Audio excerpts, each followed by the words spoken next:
Good morning. I'm Simone Meeks. My husband Logan is out cooking, and my daughter Maze is acolyzing. You want to come up? I need more support.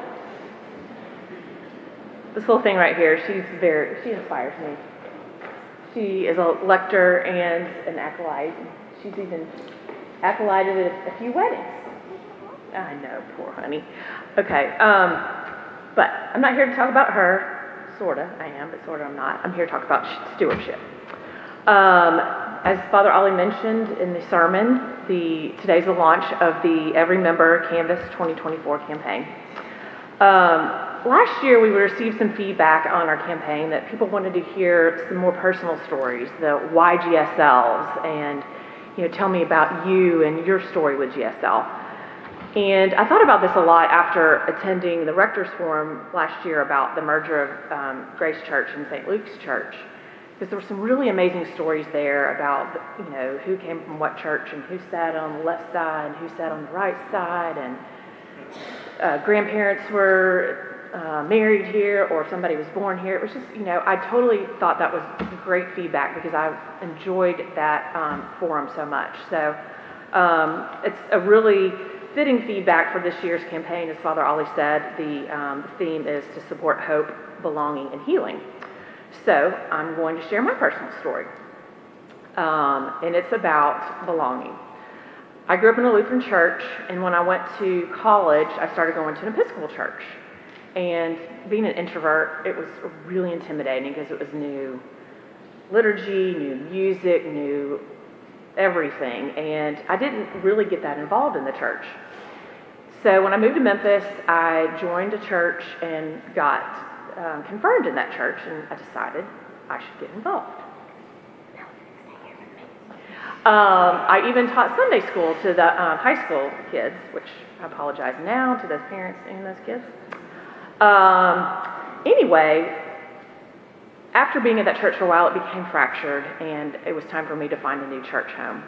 So I visited several Episcopal churches in the Memphis area and landed here at Grace St. Luke's. I just immediately loved it. Part of it was the physical church. It's just so beautiful, and the glass and the physical structure, but it's also large, but it feels so small and close.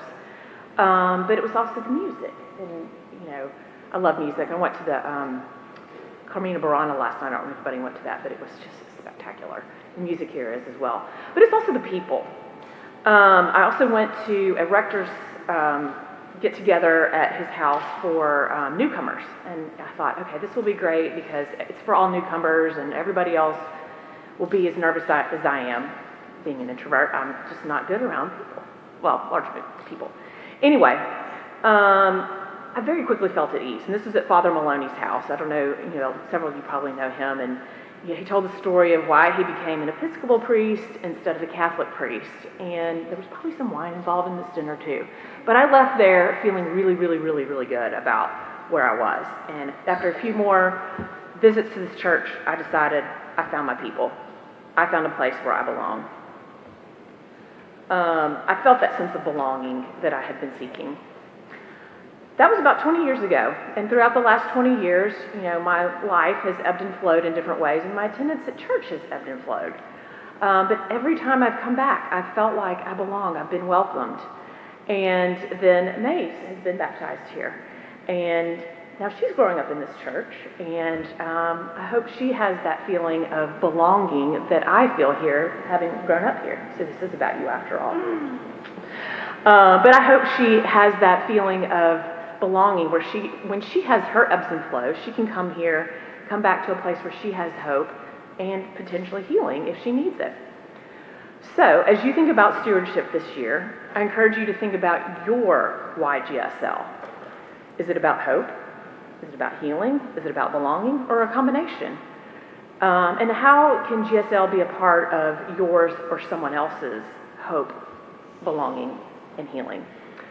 And lastly, I want to say I put some offering boxes for the children on the back table, and there's some in the foyer as well for stewardship, so the kids can pick them up, color them, bedazzle them, put their name on them, but most importantly, put money in them.